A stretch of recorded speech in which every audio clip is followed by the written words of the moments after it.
নমস্কার, সবাইকে স্বাগত আমার ইউটিউব চ্যানেল দ্য লার্নিং ল্যাবে। গতকাল আমি তোমাদের মাত্রা সম্পর্কে একটি ধারণা দেওয়ার চেষ্টা করেছি। আজ স্বরবর্ণ এবং ব্যঞ্জনবর্ণ সম্পর্কে আলোচনা করছি।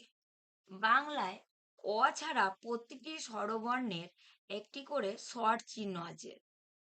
স্বরবর্ণগুলি যখন ব্যঞ্জনবর্ণের সঙ্গে যুক্ত হয় তখন তাদের চিহ্ন হয় আলাদা। এই চিহ্নগুলিকে কার চিহ্ন বলে? যেমন কয়ে হস্যন্ত, এই হস্যন্ত যুক্ত অর্থাৎ অ যুক্ত নেই, এই শব্দটার মধ্যে অযুক্ত নেই। এবার তোমাদের দেখো, প্রত্যেকটা সঙ্গে আমি স্বরবর্ণগুলোকে যোগ করছি, কেবলমাত্র অকারের কোনো অ অকারের কোনো চিহ্ন নেই। এটা ক যুক্ত, কয়ে হস্যন্ত যুক্ত অ সমান ক।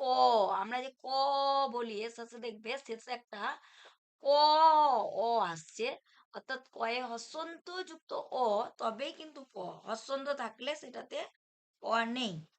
পরের গুলি দেখো, কয়ে হস্যন্ত যুক্ত আ সমান কা, কয়ে হস্যন্ত যুক্ত হস্যই সমান কি, কয়ে হস্যন্ত যুক্ত দীর্ঘই সমান কি, কয়ে হস্যন্ত যুক্ত হস্য সমান কু, কয়ে হস্যন্ত যুক্ত দীর্ঘ সমান কু, কয়ে হস্যন্ত যুক্ত রি সমান ক্রি, কয়ে হস্যন্ত যুক্ত এ সমান কে, কয়ে হস্যন্ত যুক্ত ওই সমান কই, কয়ে হস্যন্ত যুক্ত ও সমান কো, কয়ে হস্যন্ত যুক্ত ও সমান কৌ।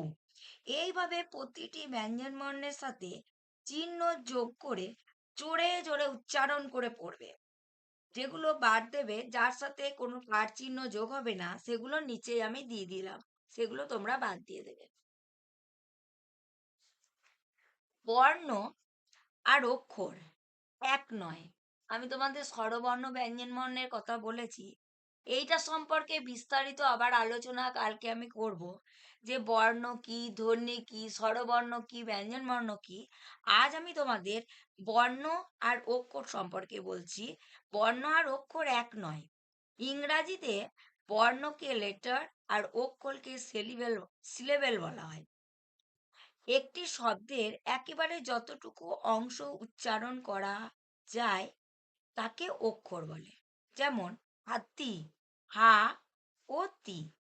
এই হাতি শব্দটি এক নিঃশ্বাসে উচ্চারণ না করে আমরা দুবার উচ্চারণ করি, তাই এখানে হা এবং তি দুটি অক্ষর, কিন্তু বর্ণ আছে চারটি। হাতি হয়ে হস্যন্ত যুক্ত আ যুক্ত তয়ে হস্যন্ত যুক্ত হস্যই। তোমরা একটু উঁচু ক্লাসের দিকে উঠলে তখন দেখতে পাবে যেই যে ভাঙা, এটাকে বলা হচ্ছে বর্ণ বিশ্লেষণ করা। বর্ণটাকে বিশ্লেষণ করা অর্থাৎ ভেঙে দেওয়া। ভেঙে দিলে আমরা শব্দগুলোকে ভাঙার পরে যে বর্ণগুলো পাচ্ছি, সেই বর্ণগুলোকেই এখানে আমরা বর্ণ বলছি। আর যেটা উচ্চারণ করার সময় এক নিঃশ্বাসে যেমন উচ্চারণ করবে একটা শব্দকে, সেইভাবে তার অক্ষর ভাগ হবে। সেটা দুটো হতে পারে, তিনটে হতে পারে, অর্থাৎ একের অধিক হতে পারে, বা একটাও হতে পারে। যেমন দেখো, রাম শব্দে একাধিক বর্ণ আছে কিন্তু অক্ষর আছে একটি, কারণ রাম শব্দটি আমরা এক নিঃশ্বাসে সহজেই উচ্চারণ করি। মা একটি অক্ষর কিন্তু বর্ণ আছে দুটি, ময় হস্যন্ত যুক্ত আ। তাহলে আমরা দেখলাম যে কোনো শব্দ, যে শব্দ, আমি শব্দটা কি জিনিস এটাও তোমাদের পরে বোঝাবো, যে শব্দ কি, বাক্য কি। অবশ্যই এর ধারণাগুলো থাকা দরকার তোমাদের, কারণ এখন আমি যেটা তোমাদের আজকে বর্ণ অক্ষর এটা বললাম, তোমরা প্রমাণ করে জানাবে ভারত, আমরা, কলকাতা, এই শব্দগুলির মধ্যে কয়টি অক্ষর এবং কয়টি বর্ণ আছে।